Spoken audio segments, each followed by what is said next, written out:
Stop feeding the birds. The birds are doing just fine. Look at how fat they are. Foxes, ditto. They're doing just fine as well. They don't need your help. Gary tweets, blimey, that duck situation really triggered Nick. What is this litter rant about? You okay, hun? Rant? You mean it's okay to drop litter because, what, if you don't like it, it would be criticising somebody? It would be against their human rights to criticise somebody for dropping litter? Just stop doing it, people. I mean, it's perfectly simple. It's not going to put you out. It's not going to cause you great pain. It's not going to cost you anything. It's not going to ruin your life. It won't ruin your day. But it will ruin other people's. And the reason there's so many foxes, by the way, is because we just keep chucking our stuff all over the place. Tony in Derby says, when I think of you, I think about Alan Everett, who runs my local chip shop, and Kenny Freeman, who runs my local billiard hall. Both great men, says Tony from Derby. A listener with material. Oh, no. Really poor material as well, Tony. I hope you don't mind me saying that. 0345 6060 973. Text 84850. Email nick@lbc.co.uk. And if you're on Twitter, it's at LBC. 11:30 on LBC, the news headlines with Alice Bell. This is LBC with Nick Abbott. Here are the studio calls flashing up on the indicator. Yes, this is indicating this caller is in Greenford, and it's called Paul. Paul. Yeah, Boris could lose his safe seat, so it's an indicator, isn't it? But you know, I think like he keeps on going. So is he going to be there? Like, well, you know, when's the election going to be called? Or he keeps on happen? going, if only. Bye-bye. Wouldn't that be nice? But good Matrix analogy as well. What happens if you take both pills? You turn into a maroon. Gosh. What about Hitchhiker's Guide to the Galaxy? Shall I bother with that? No. Yes. In that order. Yes, absolutely you should bother with it. It's a fabulous piece of work. Listen to it in its original. That's my recommendation. And then perhaps read it afterwards for extra detail. All right, thanks a lot, Paul. Glad to have helped. Matt in Lewisham says, they do this in Greenwich Park, feed the pigeons and the ducks, despite signs saying not to do so. It is really annoying, as is dropping litter too. Correctamundo, Matt. Fred in Gillingham says, feed the pigeons down here and you get an £80 fine. Damn right too, says Fred. Damn right. Yeah, right, said Fred. Jill texts, hi Nick, we're in Great Yarmouth today and it was a nippy wind. We couldn't sunbathe on the beach due to the wind, so we went to the amusement arcades instead. To our amazement, one of the groping grabber teddy machines, when you put your pound coin in, it said, thank you, just like your soundbite. Thank you. They've obviously got the same man you have in your studio by night, moonlighting in Yarmouth by day. I hope he's declaring his double earnings, says Jill. Yeah, I've noticed that as well. Not in Yarmouth, but in other seaside locations. You hear that a lot. Thank you. Milu tweets, Dear Nick, thank you for making the point about feeding wild birds bread. It makes me so angry, says Milu. I buy special bird food from the pet shop, but rice and peas are also good. Birds deserve better.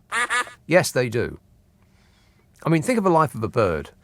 Oh, it must be absolute blooming nightmare. First of all, you wake up in the morning and think, well, it's getting a bit chilly here. I'll move to the next my next place, which is 3,000 miles away.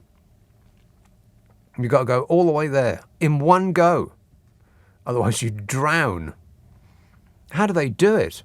And then when they get there, here, they wake up in the morning just as the sun is rising and they spend the entire day eating their faces off while trying to avoid cats who chew through about 100 million of them a year in this country. And they still have time to tweet us a beautiful song. Let's have East Yorkshire. Hello, Mike. Hi, Nick. Yeah, quick technical one. Bread is good for birds. No, it isn't. It is. It isn't. Birds eat grain. Bread is pre-digested grain. We've just cooked it for them. There is nothing wrong with feeding birds bread. Incorrect. I bet that's wrong in every... How do you know? You're guessing. No. How do I know this? Because there was a RSPB thing on this.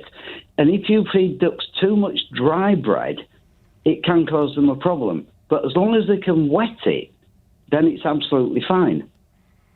And they were saying, don't feed ducks bread, throw it into the water. Because once it's in the water, it's great for them. It does them no harm. And what is bread made of? It's made of wheat. And all we do is pre-digest it for them by cooking it. Oh, well, it's not a problem. Yeah, well, maybe we could actually eat it and then throw it up into their little mouths. Anyway, a couple of serious points on this one. Right. Rwanda, just to back up what you're saying, think about what's actually happening with the Rwanda programme. They have said they can deport anyone from January the 1st to Rwanda who has come across on dinghies. That's 10,000 people. Now, 3/4 of them we know actually successfully claim asylum in this country. Yes. Which still leaves you 2,500. Mm-hmm. So she's got a pool of 2,500 rejections. She only picked 130 for that plane. Right? Now, wouldn't you think that if you were picking 130 out of 2,500, you could pick some that were bomb-proof, ones that have admitted to being financial migrants, people who said they were A, but they were proved to be B, they were lying. Yeah, out that 130, the Home Office pulled themselves, without actual challenge, 100 of them. And there's no explanation of why they pulled those 100, which left 30. This wasn't planned to succeed. It wasn't planned to go. As you said, this is a showbiz stunt. Yeah, another one. Supporters. But it's worse than that, because they didn't narrow it down from the people that would have got asylum had they gone through the system. They didn't bother with the system. They just anybody that arrives is getting thrown away because that's what Jesus would do.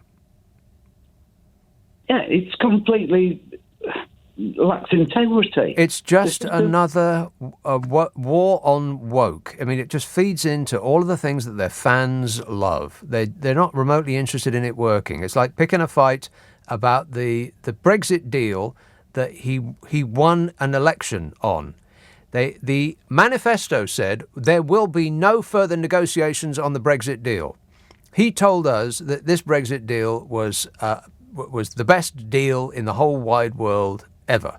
Vote for me, I will give you this deal, is what he said. And it turned out that he had his fingers crossed the entire time. He knew it was a terrible deal. He knew it had to get torn up the moment that he signed it. He admitted it as such. He said it to people that his intention was to tear it up. It's not intended to work. None of it is. It's intended to give him an excuse for the fact that Brexit is not going to be what he promised. And it's not his fault, of course. That's the excuse. The excuse will be that it's the European Union being mean to us. Yeah, I couldn't agree more with you. And can I segue over what I really rang up about initially? And that's Ukraine. Sideways onto a different issue, which is Ukraine. Now, less of a segue and more of a crash fade. Something. But go on. Yeah, it's more technical. Yeah, you're correct. I mean, Boris has been over there. That's a stunt. We know all that. But look at what's actually happening with Ukraine. We are not prepared to supply them with weapons that can attack Russian territory. Now, as they've got pushed back, Biden's come out and said, we're going to give you longer-range missiles, rockets, and artillery, because that can't attack Russia. We won't give them aircraft, because they could, with aircraft, attack Russia.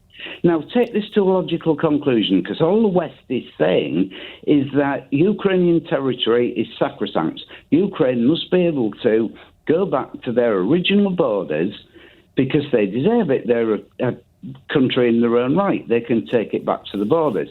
Great. We give them all these weapons and we go back to the borders. If things work out, they push Russia back. So Russia's then on its own territory, lobbing artillery and missiles and air attacks into Ukraine.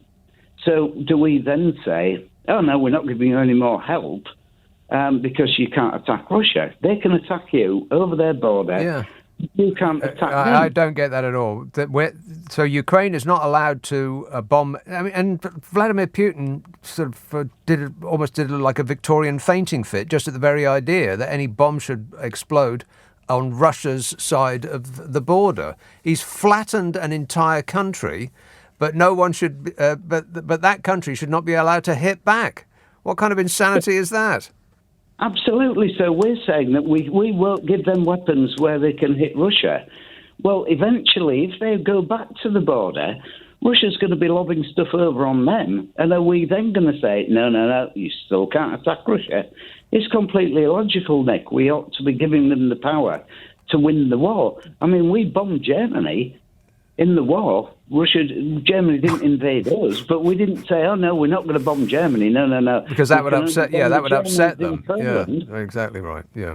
Nothing makes sense anymore, Mike. I don't think it's supposed to. It's just I think things are supposed to make one half of the country angry at the other half and to keep their remaining fans on side. So I think that's where we are, sadly. Oh, well, never mind. It's just life. Thanks a lot, Mike. 0345 6060 973. You can text 84850. Email nick@lbc.co.uk. If you're on Twitter, it's @LBC. I should remind you that this show does get squirted up the internet as a podcast almost immediately it's finished.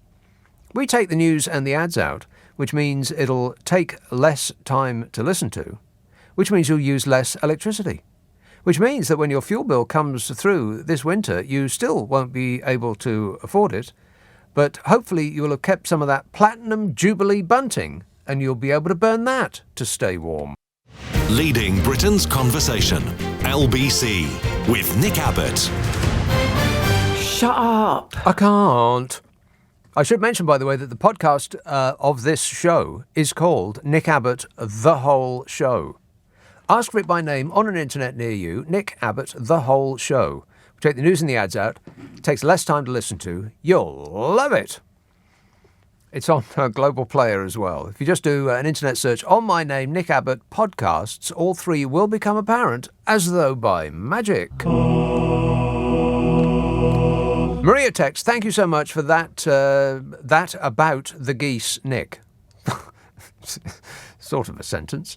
She says, I get so angry about that. Most people don't do it to help the birds, but subconsciously for their own entertainment or their children's, even though they think they're being kind. Exactly. People aren't doing it because they want to feed the birds. People are doing it because they want to be entertained. It's a selfish act. Here is the new news on bread. Bread does not contain the necessary protein and fat birds need from their diet, so it can act as an empty filler. But birds are stupid, so they don't know that. Dried chunks of bread will choke baby birds, and a chick on a diet of bread may not develop into a healthy fledgling. So don't feed the birds. Well, don't feed them bread anyway. And don't feed them in a park area, because if people just chuck about loads of food, what's that going to delight? Rats. Would you like rats running around your park? I mean, they probably are, but they're in few enough numbers not to be noticed. But would you like to be like walking through a swarm of rats, having to kick them out the way there's so many of them? No. Right, well, so stop chucking food around. I mean it. Northern Scotland. Hello, Derek. Hi, Nick. How are you doing? Good, thanks. Good. I was chatting to my young lad. I was taking him on a school run, and I try and make him aware of what's going on in the world without influence him in any way. Oh, I like him to think for himself. Difficult job. Because it's the way you present information. You're twisting his melon, man. Well, you know, when small children, they're like, they're going through the why stage. Well, yeah. Why not continue that all through the life? Ask them, well, why do you think? Why do you think this? Why do you think that? Mm-hmm. So Why, Daddy? Why, Daddy? Why, Daddy? Why, Daddy? Shut up. You ask them why first, and then they'll soon shut up. Yeah.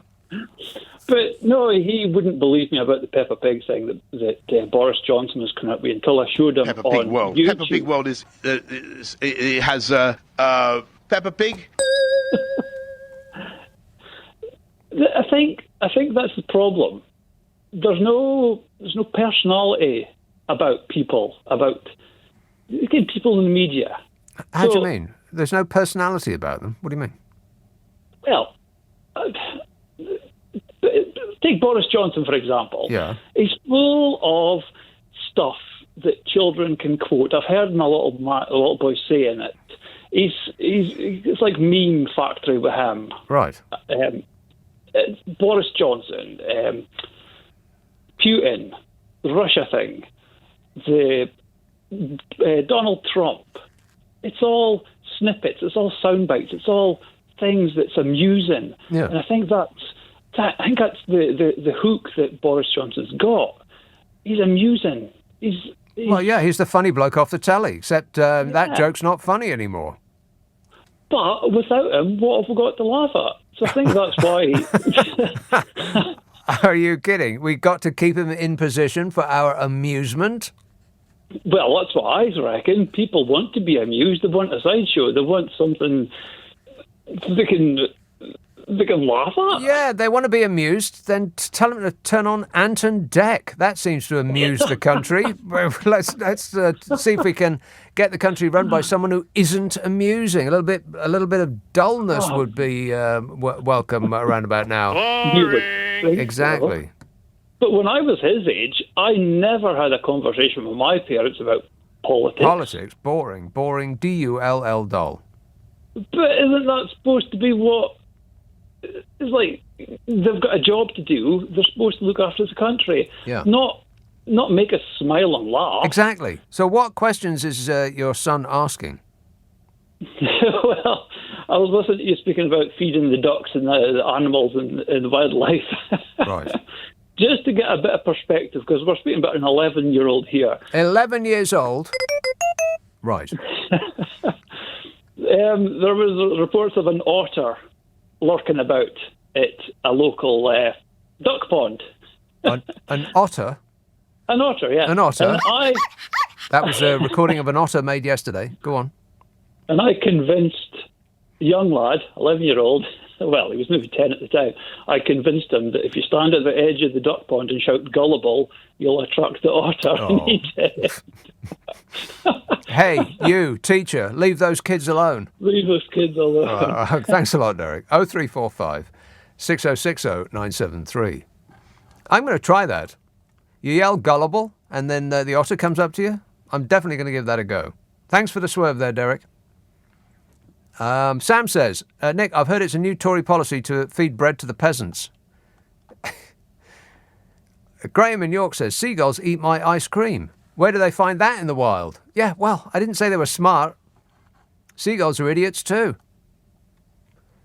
And they're loud, and they poop everywhere. There's too many of them. Jim in Hassocks says, Nick, shipping asylum seekers off to Rwanda, the thin end of the wedge? If Bodger and his flat-pack cabinet get a second term, which I think is highly likely, do you think this policy will stop with just asylum seekers, or has Priti Patel already started to compile a list of other people to fill out the empty seats on the plane? Yeah, I bet they have. It'll be people like Julian Assange, people who question authority. Here's the truth that, because they do say, the government, they do say that they're just enacting the will of the people because the people want asylum seekers sent to Rwanda. That is what the people want. No, it isn't. It's what their fans want, most specifically. Everybody else doesn't want that. Do you support or oppose the plan to deport asylum seekers to Rwanda? People were asked. 71% of those Conservative voters said yes, they support it. 71% of Tories said they support the plan to deport asylum seekers to Rwanda. 71% of Tories support that plan. 15% of Labour voters support the plan. 26% of Liberal Democrats support the plan. 12% of SNPists support the plan. So the Tories are all on board. Well, they're not on board, but they want to see other people put on board and then wave them a cheery bye-bye. No one else. Just Tories. And specifically Remainers.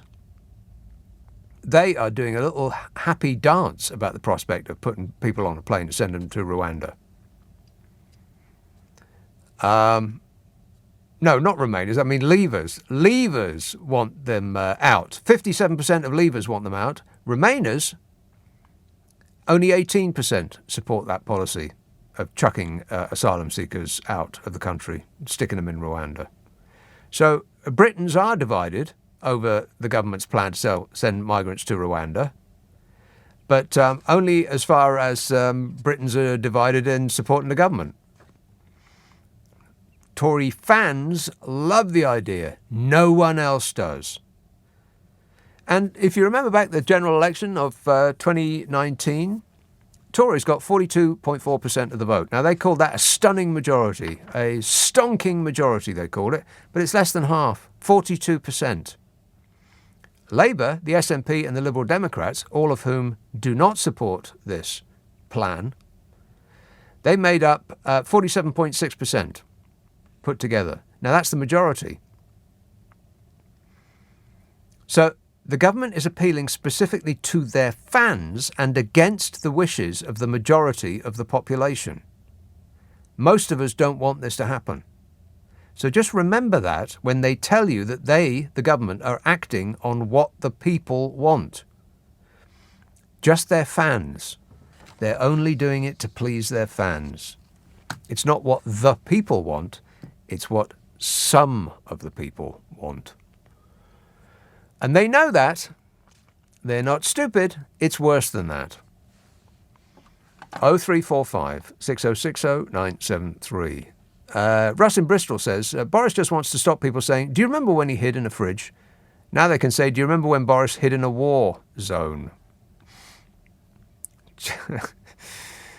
Yeah, he'd rather go to a war zone than face the people of the Red Wall.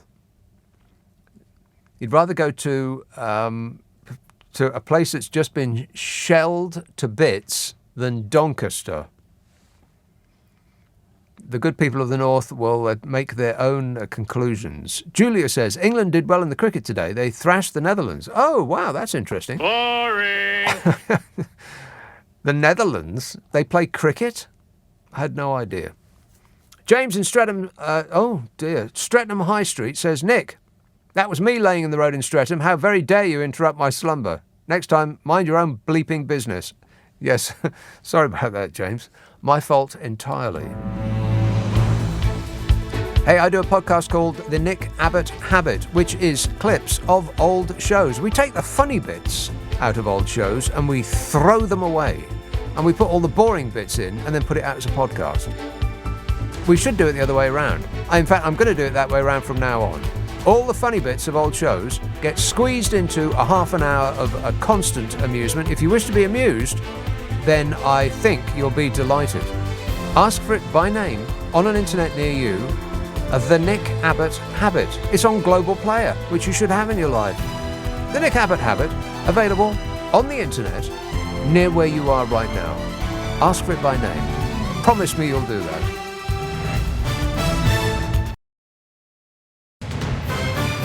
This is LBC from Global, leading Britain's conversation with Nick Abbott. This is absolute tosh. Hang about, Nick. Listen. Now, what I'm trying to say to you is this, Nick, right? Terry in Eastington texts, does anyone want to tell Ukraine that when Bodge promises tens of thousands of extra things like the trained soldiers, they won't actually get anything at all, except disappointed and a bad taste in the mouth? Well, they'll learn, Bodge? Yeah. Wait a minute. Alan says, selflessly saving lives in Streatham. Arise, Sir Nicholas. It's not something that I thought about, really. I just thought, oh, God, is nobody else going to do this? Oh, all right, then I'll have to. And if you've got no idea what I'm talking about, then you missed the beginning of the show, which, like I said before, is a solvable problem because we put the show as a podcast almost straight away that it's finished. It's called Nick Abbot, The Whole Show. Take the news and the ads out. Takes less time to listen to. I think you'll love it. Amsterdam. Hello, Ray. Hi, good morning, Nick. Ray. I just want to let the people of the UK, and in particular the people that run the railways, know how the Dutch railway companies strike when they go out and strike, which is the only people that stop working are the people that sell the tickets and the people that inspect the tickets. So this has two effects. It means that the public love them, and it puts the fear of God into the companies because they know that this is a sustainable strike. I'd love to see such a similar thing happen in the UK. Well, the thing that occurs to me that would stymie that little scheme is that people have to boop their card to get into the platform. It's like these automatic gates. They open all the gates. They leave them open so everyone can just walk in and out. Right. Well, that makes sense. That makes perfect sense to me. So, hopefully this is a connection and someone in the railways is listening tonight and they can pass this information on. Right. And they can do it that way. And then the public are all on their side and it should all be good. Well, that's a very interesting... I would love to see such a common sense thing happen. Well, that's an interesting way around, huh?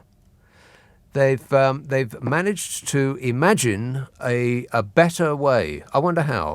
Want to score some pot? They're doing that in Amsterdam, you say? Well, that sounds like a wicked scheme, doesn't it? I mean, sounds like a win-win. Certainly for the public. I mean, all of the trains won't get stopped, and it means that the people will be able to travel on the trains, but they won't have to pay anything. I mean, should they choose not to.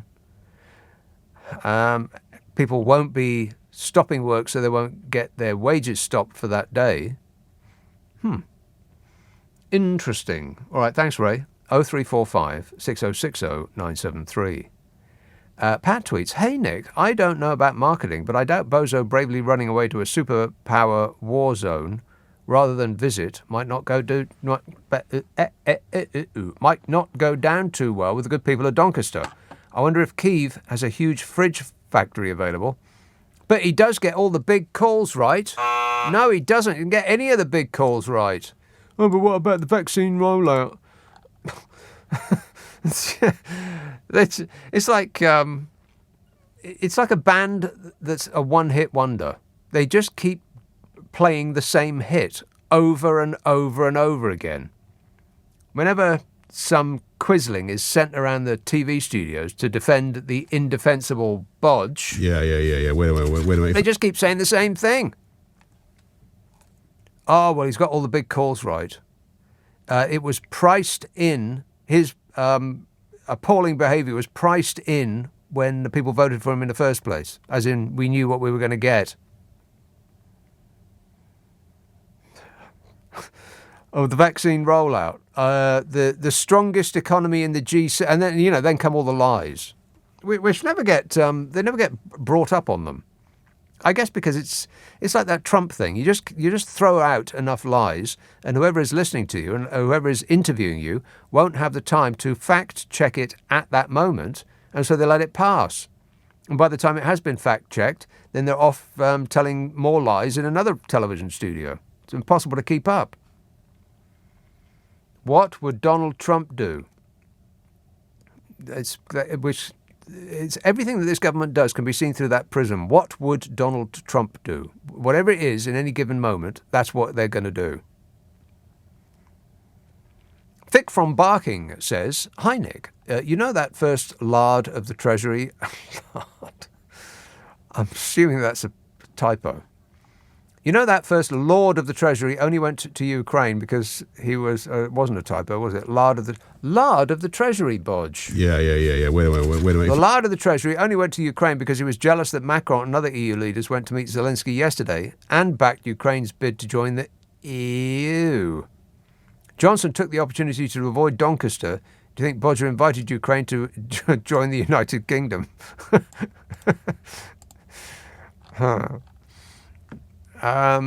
Stefan from Hemel Hempstead says, isn't it ironic that Johnson visited Ukraine the same day when Ukraine became the official candidate for EU membership? The same EU which is supposed to be gone by now, as we were told. Yeah, it was going to be crumbling to dust. That's right. Apparently not. Apparently no other country is daft enough to actually shoot themselves in the foot to the extent that we have. To impose taxes and tariffs on ourselves to make it more difficult for our businesses to trade. No other country has done that. It's just us. I can't imagine any other country would be daft enough to do that. Why would they? Liverpool. Hello, Mark. Hello, Nick. Mark. I feel a bit as if the things we've talked about since I first rang in about ducks. Right. It's okay. We can go backwards and forwards and sideways. Don't make no never mind. We've talked about Ukraine and stuff like that. All sorts. Yeah. But the reason why I rang in was because where you said about what ducks can eat. What ducks can eat. Yes. Yeah. Yeah. Thanks for the sound effects. Appreciate that. And and only yesterday we were in Alton Towers, and there was lots of ducks, and they were coming over to us, and we were feeding them Pringles. Pringles. And my kids were there feeding them Pringles, and the other kids there, they were coming over feeding Pringles. Yeah. I'm pretty sure that Pringles weren't a good food source for ducks. Well, it depends. What flavour were they? Barbecue. Oh, well, then that's fine. Ducks love a barbecue. No, they don't. But it turns out they don't like Pringles. And it also turns out that ducks don't like bread. Like, so they like bread, but it's not good for them. No. And what do a lot of us do on we take our children down to the canal or to wherever, to the lake, and we feed we go, let's go feed the ducks, and we throw bread to them. Yeah. But they don't like it. It's not good for them. Well, feed your kids bread. Just throw bread on the floor, and your kids will pick it up and eat it, and they'll love it. Sell it to them like it's a game. But it turns out they don't like bread, and they don't like Pringles. They don't like Pringles. Well, good thing too, because once they start, they can't stop. That's what I heard. Don't want to get them started. Thanks a lot, Mark. 0345 6060 973. Sue from Bexley Heath says, I'm sorry to say that I might have driven past your prostrate man, as I think if I'd got out of a car in the middle of the night, it would be a trick, and I'd be attacked or my car would be stolen. Sign of the times, says Sue. Yeah, I only thought about that, really, after I got out of the car. I thought, no, this could be a trick. But no, it's just a drunk. Dave tweet, let's hope Bloggers is shooting him. I can't read that. My glamorous assistant has lost her mind momentarily. I can't read that. Lorna text, Nick, I'm a bit late to the party. I'm a bit drunk. Really? Booze. Got a bit of a thirst going on. How much beer and tequila do you reckon I need to drink to keep me hydrated? It's very hot, says Lorna. Mix them together and drink it by the pint, Lorna, and thank me later. No, wait. I've changed my mind. You can thank me now. Thank you. Hugh in Battersea says, by the way, if you put a little bit of lime in your tequila, then that is one of your 5 a day. That's just a fact. Hugh in Battersea says, Nick, is it true that Boris is recommending Donald Trump for an honorary knighthood, or is that a lie? Well, I think it's probably a lie, but I wouldn't be surprised. St Ives. Hello, Brenda. Good evening, Nick. Brenda. I got a suggestion about Boris going over to the Ukraine. Don't come back? Well, yeah. But to have a chat with Zelensky to persuade him to do another ready deal to come out. To come out where? To come out, not even entertain going into the EU. Oh, right. So he's good at that. Boris is good at that. So he would tell Zelensky to leave the European Union, but he hasn't even joined it yet. Well, I know that. But no, the thing I rung up about, Nick, and I think you may have the answer. Go on. And I can't get a definitive answer. I've asked. Well, you'll be able to get it. You'll be able to get an answer definitively on this show, Brenda. Trust me. Okay. Go ahead. So this ridiculous refugee deportation thing. I mean, it's such a fiasco. It's just laughable. But I cannot get this out of my head that the deal was when we deported our lot over there, however many, we were then had this deal with Rwanda to take back 50 Congolese refugees who have got quite serious health conditions. Yeah, I didn't know it was 50. I didn't know it was limited to 50. That's news to me. That may or may not be true, but I know that we are giving them our refugees and they are subsequently giving us theirs. Can you tell me the logic behind that? Unless it's an underhand deal. Don't look for logic. Underhandedness going on. What is the logic? There is no logic, Brenda. Don't waste your time looking for logic. But, Nick, they're coming over here with health conditions, and then we're going to treat them medically on our NHS. Yeah. I really cannot come to terms with that. I think I'm going slightly insane with all this. Well, that's a matter for you and your therapist to discuss, Brenda. I'm not. My friends are going insane on my behalf because they think all the stuff I send out on Facebook is a load of bunkum and I'm just ranting. Yeah, no doubt. Yeah. That sounds like Facebook to me. Thanks a lot, Brenda. Turn off the computer and walk away from the keyboard. 0345 6060 973. Don't look for logic in anything the government does. Logic's got nothing to do with it.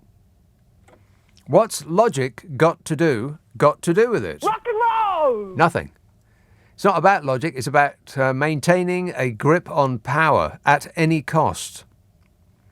So it doesn't matter that the plane that they hired cost £500,000 and nobody flew on it. That's £500,000 of your money that they are willing to spend again and again and again and again and again, just in order to keep their fans furious that their life isn't getting better because of activist lawyers and enemies of the people judges and the evil EU being mean to us. That's what this is about. Keeping the fans on side.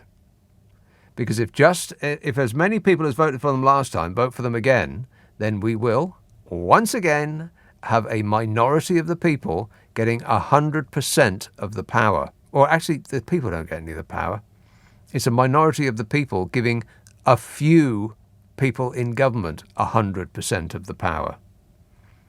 That's the nature of a stonking majority in this country, that you don't even need to have a majority of the people voting for you to get a majority. It's like a democracy, but not really. LBC. This is LBC with Nick Abbott. You've got a good, your mind is a little bit, three-dimensional. No, I do not know what you mean. Hippie?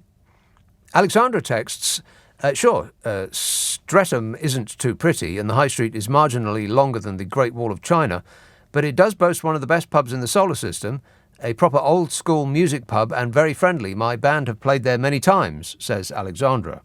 She named the pub. I won't, because I don't know anything about it. Colin says, did you see Johnson in Parliament this week in reply to Ian Blackford talking about Scottish independence? He said, what could be more foolish than a project that set up trade barriers within the United Kingdom? He actually did. He said, what could be more foolish than a project that envisages trade barriers within the UK? Says Boris Johnson, who signed a Brexit deal which does exactly that. What a shower. It's just gaslighting. He's not stupid. It's worse than that. 0345 6060 973. Let's have Hackney. Linda. Hello, Nick. Linda. It's me again. Who? Linda in Hackney. Oh, well then, I'm sorry, but I'm out. Are you? Oh, well, you don't know about the ducks then? What ducks? In my park. In your park? Yeah. You have I a call it- park? Yeah. It's a beautiful park, and unfortunately, there are some people that are ruining it by throwing bread to the birds. Right. What they're actually doing is throwing bread to the rats. Yes, that's exactly right, yes. Because the diet for the birds is insects, grass, things in the pond, things? nuts and seeds, well, insects and midges and things like that. Things like that. Yeah, and my local cafe actually sells bird food. You can, for people to obviously to buy to throw to the birds in my park, because the park keepers are wonderful, and they have to keep clearing the pond because of the bread going bad in the pond and causing all sorts of problems for the geese. Morons. Yes. Morons. Yeah. They're everywhere. Yeah, sorry about that. Yeah. We're surrounded by morons, Linda. Yes, but you're not, though. You're not. I am surrounded by morons. No, but you're not a moron. Oh, no, well, neither are you. But we're thank you very much. Well, thank you very much. What I'm saying is we're surrounded by them. They need an education in wildlife. Yes. They don't need no education. They don't need no thought control. Actually, they do. They need educating. Good point, Linda. Thanks for that. 0345 6060 973. Dave in Presswood says, is this sudden rise of hay fever sufferers due to the fact that we have been isolating and wearing face masks? But I don't know. I'm sure that over the last couple of years, we have become less, I don't know how quickly it is possible to become sort of less immune to various germs and so on. But some medical professionals are saying that that's exactly what's happened. Because we've been washing our hands with squirt for about last 2 years, to the point that the back of my hands are like paper, like old parchment. I've got old ladies' hands. Stop whining. Because of all that squirt that I've put on them over the last couple of years. And, all those germs that we used to take in vast quantities. Disgusting. We haven't been doing that anymore. So you would think that we would have lost our immunity a little bit. But we'll probably get it back almost straight away, you know. If you eat some food that is finger-licking good, for instance, then you'll probably get a lot of germs, particularly if it's other people's fingers you're licking. 0345 6060 973. Manchester. Hello, Louise. Hi there, Nick. Now, I don't know if this is just me, but when they do that echo chamber speak, you know what I'm referring to? Which one? You know, when the government lot come on and start echo chamber speaking. Yeah, what about the vaccine rollout? What about the strongest economy? What about more people in employment? What about the Prime Minister has been very clear that, etc., etc. Yeah. But if you listen, anyway, what comes into my mind is I'm looking at them and they're down a mine shaft. Well, wouldn't that be And great? They seem as though Let's seal it up while we have the chance. So that might be something for people to think about when they think how much they dislike them. They can, when they come on with their echo chamber speak, they can visualise them standing in the bottom of a mine shaft and they're looking over them. Right. Well, it makes me feel better just thinking about it. I thought it might do. All right. Thanks a lot, Louise. Okay. Keep imagining new scenarios and let me know as soon as another one pops into your mind. Promise me. Mike says, thanks for your help in Streatham, Nick. I think I had a dodgy prawn curry. Ruth in Streatham, God, there's a lot of Streatham, says, Nick, you used to be my favourite broadcaster until you started bad-mouthing Streatham. What have we done to you? have lived here since 1976, and I'm happy and fabulous, says Ruth. You've been living in Streatham since 1976. Wow. You deserve like a long-serving medal. Joanne says, Nick, I think you ought to take a leaf out of Michael Gove's book and calm down. Calm down. Bodge is not going to Doncaster. Is you just trying to turn it into a major capital letters big news story? A major capital letters big news story. He's like, Joanne is playing me like a puppet. James in Manchester says, remember, there are people working hard to make the world a better place and making major sacrifices, and you are all entertainers. What does that mean? Shall I read it again? No. James in Manchester says, remember, there are people working hard to make the world a better place and making major sacrifices, and you are all entertainers. I've got no idea what that means. But at least it took a short while to read it. Leicester. Hello, David. Hello, Nick. How are you? There you are. Yes, David. How are you? I'm great, mate. Thanks for asking. I've got two things. Have you? We've got the pleasure this weekend of two Corbyns. Have you? Others are coming to Leicester for two different events, yeah. Two of them? And two, Piers and Jeremy, yeah, they're both coming up on Saturday and one's on Sunday. Right, what's the Jeremy one doing? The Jeremy is having a meeting in a community centre, I've got to be careful what I say, an organisation that doesn't have union recognition. An organisation that doesn't have union recognition. Right, okay. I have no idea what that is. And now, but it's almost certainly going to be a room full of enemies of the people. No! If Uncle Jezza has anything to do with it. What's the other one doing? I probably don't want to know. The other one is... He's going... Well, yeah, on stage. He's not doing that. He's not on the stage. It's to do with the vaccines. I'm not going to say when we're going to get into. Yeah, like I said. Anyway, what I rang about. Yeah. What I rang about is these dinghy divers. Mm-hmm. Now, watching another program last night on another channel, and managing director of Iceland, the food company, who is a libertarian, and someone in the audience asked a question. Divers. And you know what, David? I don't know what's wrong with your phone, but it seems to be cutting off the start of every every word you say. It's kind of annoying. What kind of a phone is that? Don't tell me the make. It's a mobile phone, isn't it? Is that better? No. I don't know what I can do. Saying this person who's a director of a company says, yeah, this model. No, it's impossible. It's just it's painful because I'm like leaning in to hear the start of every word, and it's chopping it off, which is just really bizarre that it would do that.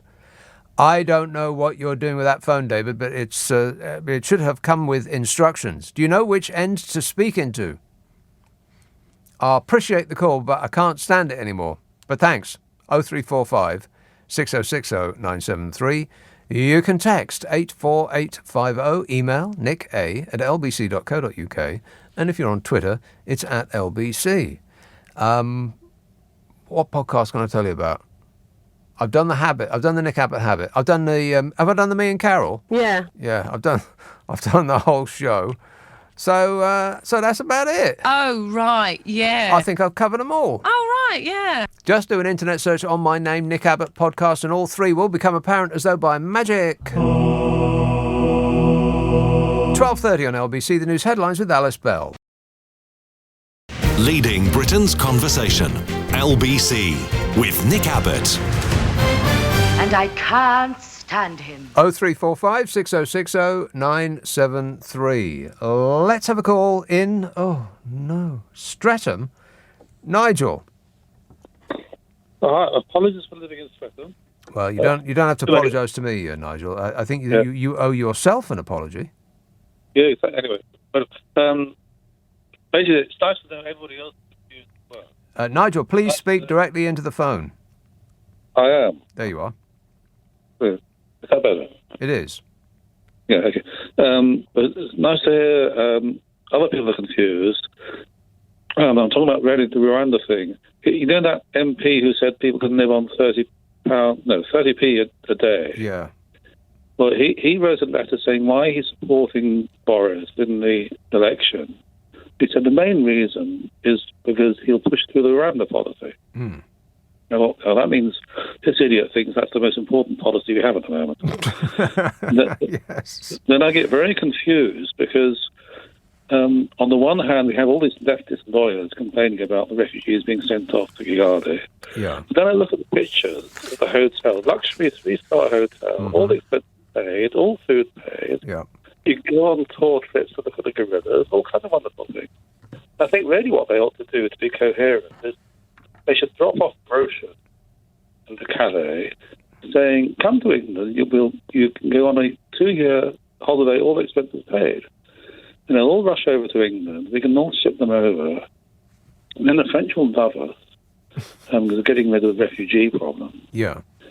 But that doesn't seem to be quite the way they're going. Well, it's better than that. That does sound like a plan, because the French would love us, but we don't really care about that. I mean, we prefer when the French hate us. But it would give the government an enormous amount of people to ship off to a foreign country, and their fans would love that. I mean, imagine if an entire plane load of the poor and the most desperate people in the world were being shipped off to thousands of miles away every single day. And they would be top of the news every day. And their fans would be, they'd be reusing that Platinum Jubilee bunting. They'd be so happy. Yeah, exactly. And the Tory funders, all these Russian oligarchs who fund the Tory party, I can say that, they'll pour money into it, so it'll be self-funded. Yeah. Well, that sounds like an excellent idea. But if they really wanted to dissuade people, they would send pictures of kind of a gulag in Kigali with lashings every morning for everybody. Yeah, and that would dissuade people. Well, it wouldn't necessarily. Well, it probably wouldn't dissuade people unless they actually got to see it, which is unlikely. People from coming over to England to think. Yeah, I mean, it would persuade their fans to reinvest in comfortable footwear, so that they will absolutely, definitely and totally make it to the polling station at the next general election, come whatever weather. They would be determined to vote for a party that can fill a plane with foreigners every day. No! Thanks a lot, Nigel. 0345 6060 973. Jeff texts, handy hint, if you drive through that 20 mile an hour zone at 150 mile an hour or more, the speed camera misses you with the second pick. That's just a scientific fact. I haven't got any points, says Jeff. Well, that's just good advice. I mean, that probably is true as well. I mean, the speed camera might miss you if you're doing over 150, because they wouldn't have expected that. They wouldn't have set it such that it would get someone doing 150, because they wouldn't be expecting it. Sneak up on them at vast speed, and then the speed camera will miss you with the second pick. To the people that are monitoring the speed camera, it will be as though you've just disappeared. I saw a bird set off one of those things once. I didn't think that was possible. But I was walking along the street, minding my own affairs. Da-da-da-da-da.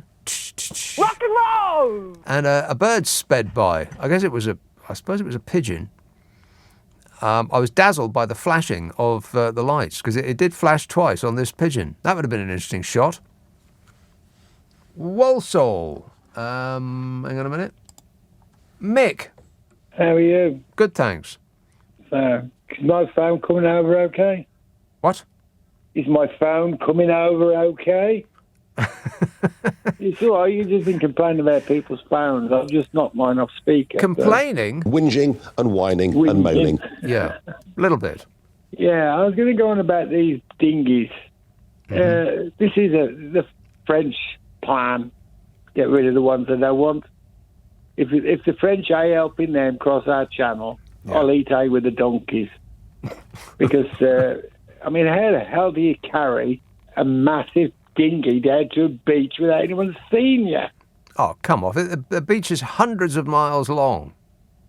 Yeah, I know, but there's still people walking dogs and all sorts, same as in this country. Can't see a beach without someone being on it.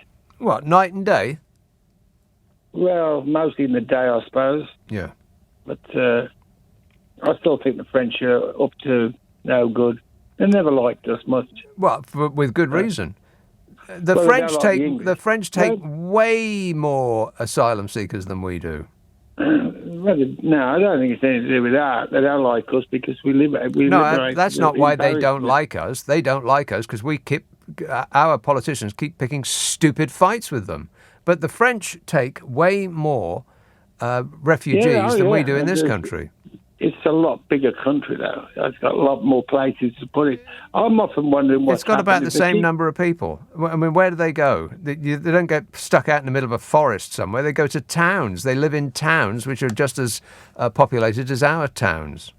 Yeah, but like I said, in the end, if they keep coming across the way they are, you're going to run out of places to put them. They'll be knocking on my door, asking me to put one up. Oh, really? We're full? You are. Is that your opinion, Mick? We're full? Right. Okay, we got like 1.3 million jobs that need doing. There's 1.3 million open vacancies in this country. Partly, I would suggest, because we yelled at foreigners to get out of our country for about 5 years. And they did, which was very unreasonable of them. Unpatriotic, actually. We screamed at them to get out of our country, and eventually they did. And all of the people that were saying, hey, well, you know what, maybe we shouldn't get them to go away because we actually need them to do all those jobs that we don't want to do. Well, comes to find out that Project Fear was, in fact, Project Fact, which is two uses of the word fact in the same sentence, which is an error. Never mind, we'll edit it out later. Thanks a lot, Mick. 0345 6060 973. Hounslow, Balvanada. How do you pronounce your name? Balvinda Road. Right. Like I said. Yeah. Yeah. You know something? I'm really surprised, right? You know what surprised me, right?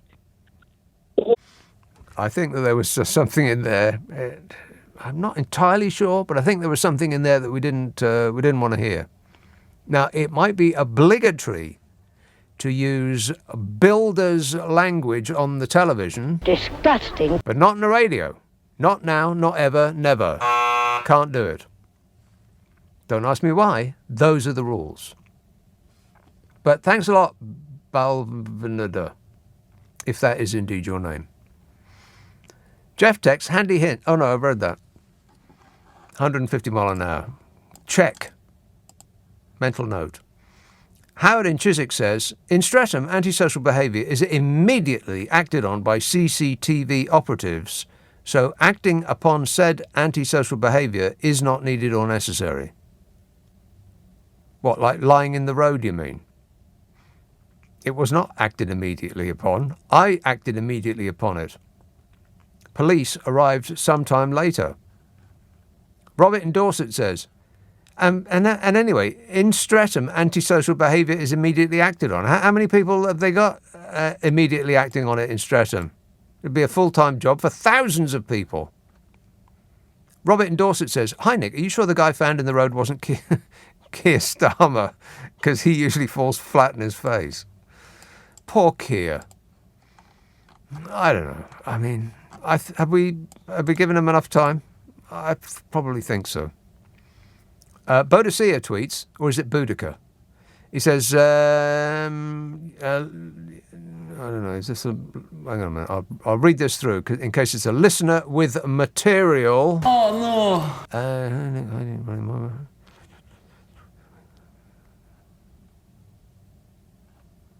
Right, oh, okay. Oh, all right then. Bodicea tweets, Nick, like you didn't run him over? Cool. Anyway, lady on Twitter said that when the Tories were in Wakefield, her witty but very elderly aunt thought that she might be clocking out when she saw Jacob Rees-Mogg hovering near the garden gate. Clocking out, as in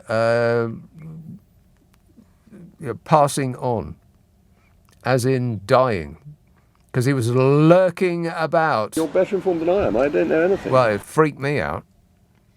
0345 6060 973. Text 84850. Email nick@lbc.co.uk. If you're on Twitter, it's @LBC. Friday, Saturday, Sunday night at 10. Nick Abbott, LBC.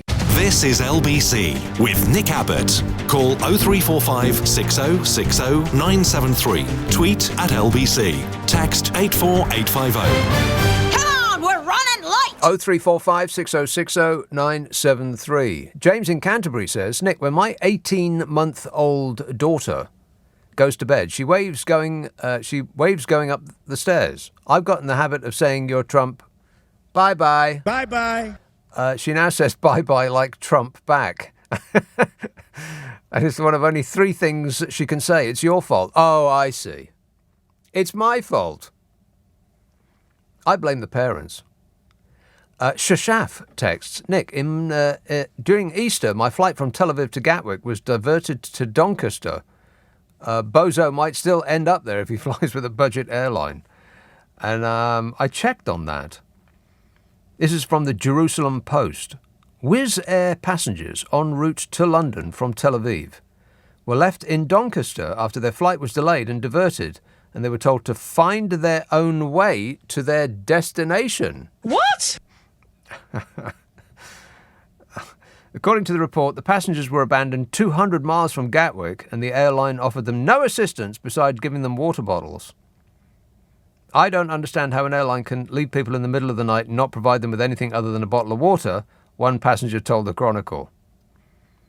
Another passenger who identified herself as Asya said that when the plane landed, the passengers were told to order taxis and contact the airline at a later time for compensation.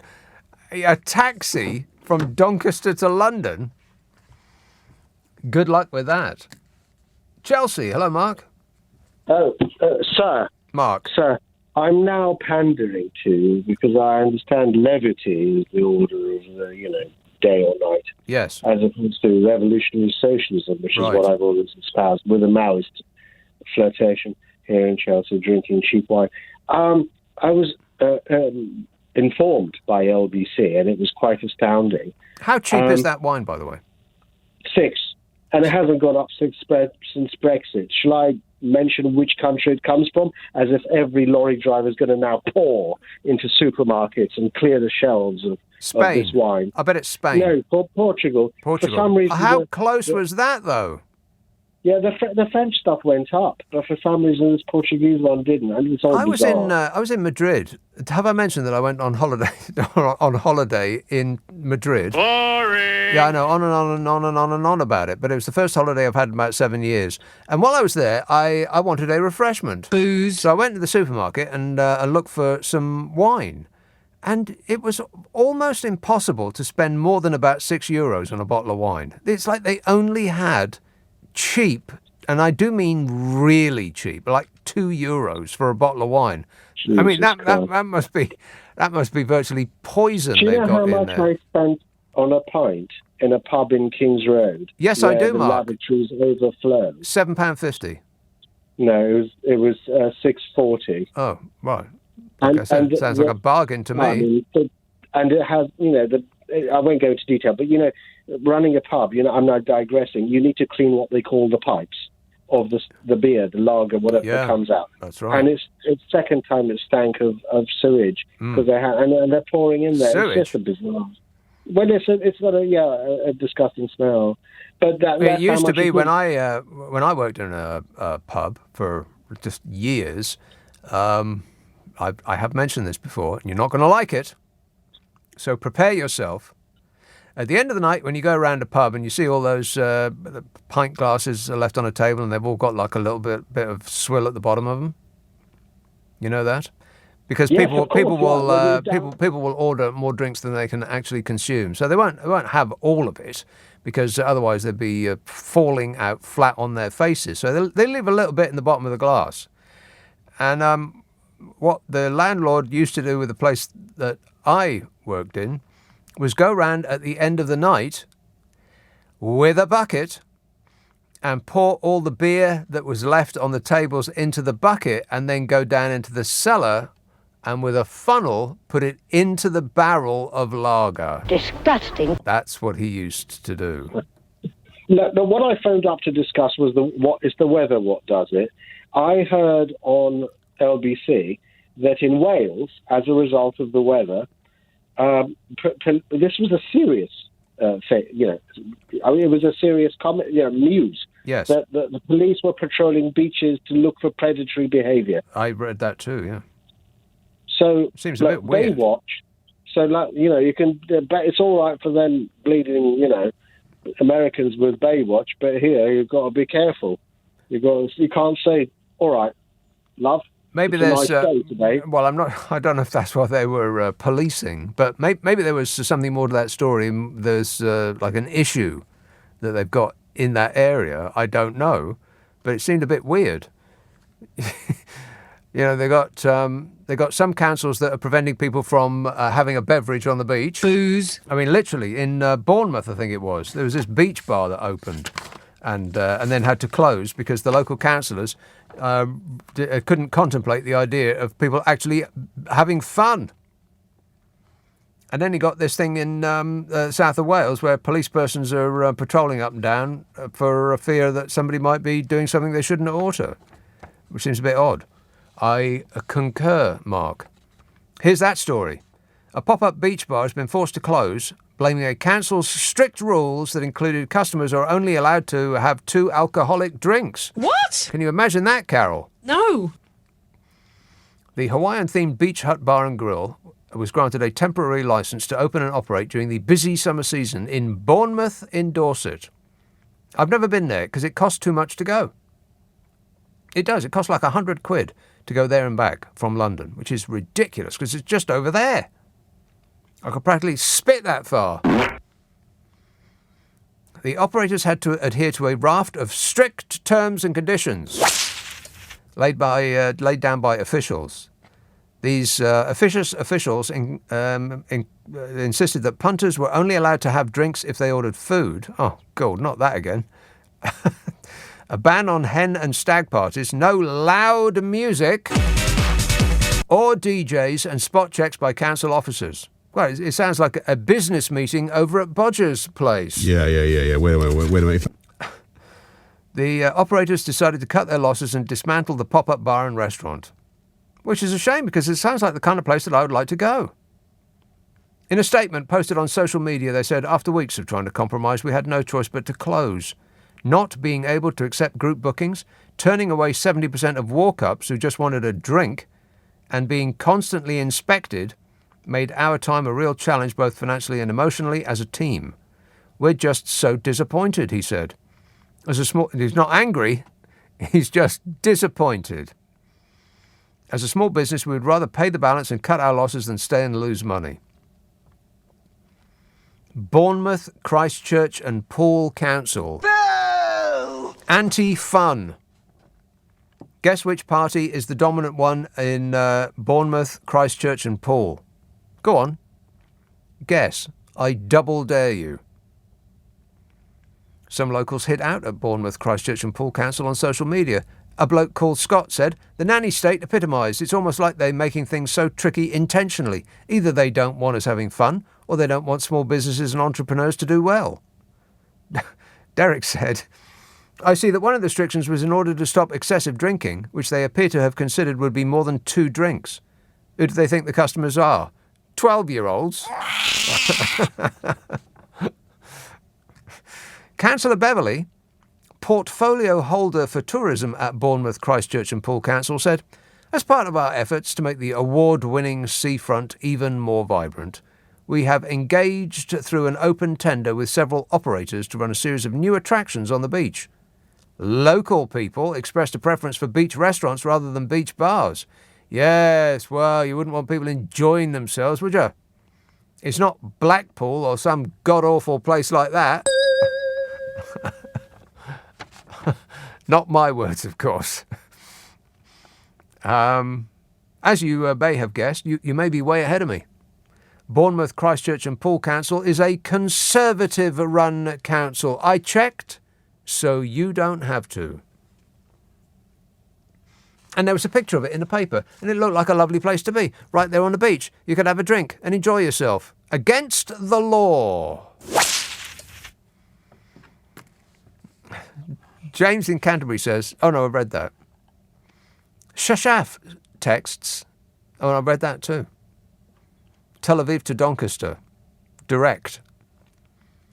Martin tweets, Steve Allen is strategically bullying you. He deliberately starts his show 18 hours before you to exclude you from sweets and snacks. He calls you a misery. You have a compo claim here, I think. You could get a Bentley of your own. Yeah, never mind about that. I'll just take his. I want you to drop your keys in my pigeonhole, Steve. Jeff in Streatham texts, Hi Nick, regarding what's happened to this country, the other night I was minding my business and trying to have a rest after a few pints, and some idiot stops his car and starts yelling at me to get up out of the road and that I'm going to die. Can't a man have a lie down anymore? Says Jeff in Streatham. Well, that's a good point, Jeff. What kind of an idiot would yell at a man who's just lying in the road, minding his own affairs?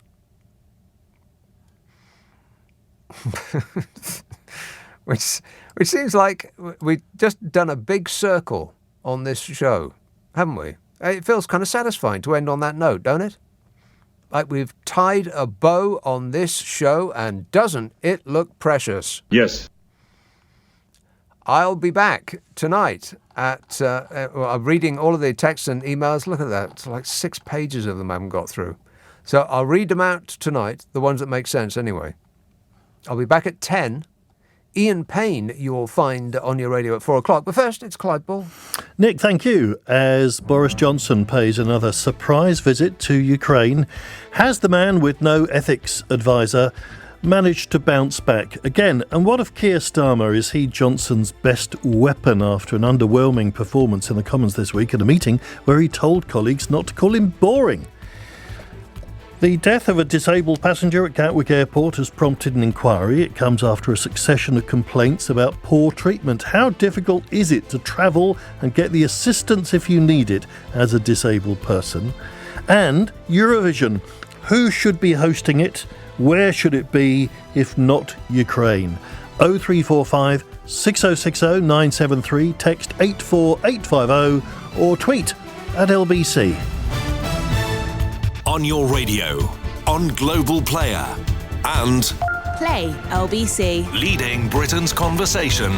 This is LBC.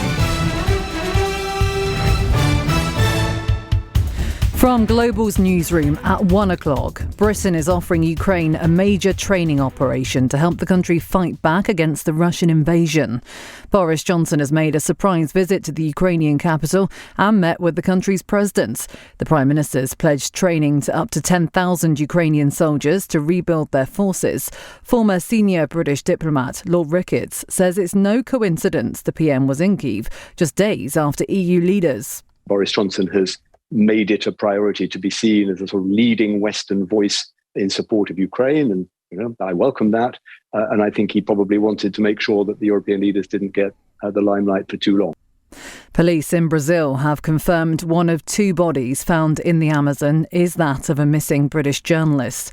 Tom Phillips and his local guide vanished on the 5th of June while working on a story about protecting the rainforest. Officers say they identified him through dental records. They're still working to identify the second body. Gatwick Airport says a lack of staff did not play a role in the death of a disabled plane passenger. It's thought the 82-year-old man fell down an escalator on Wednesday after making his own way to the terminal. He and his wife had needed extra help to disembark. The wife of Julian Assange believes extraditing her husband to the US could make him a suicide risk. The Home Secretary signed it off, but the WikiLeaks founder will appeal to the High Court. His friend and human rights campaigner Craig Murray told LBC what's next. We're doing everything we can to mobilise public support, and of course we also have to prepare in case the expedition does go ahead. We have to start preparing to mobilise public support in the United States as well. So campaigning will continue, but the main fight remains a legal one. And Heathrow says some passengers may have travelled without their bags after a technical issue caused luggage to be piled up in Terminal 2. The airport has apologised and says they'll reunite people with their belongings as soon as possible. LBC weather, a warm night for the southeast, cooler in the north. Central England and Wales will see some thundery rain tomorrow, but dry and warm in the far south. Not as hot as yesterday though, a high of 30 degrees. From Global's newsroom for LBC, I'm Alice Bell. This is LBC from Global, leading Britain's conversation. Britain's conversation. Britain's conversation. Britain's conversation. Britain's conversation. Britain's conversation. Britain's conversation. Britain's conversation. Britain's conversation. Britain's conversation. Britain's conversation. Britain's conversation. Britain's conversation. Britain's conversation. Britain's conversation.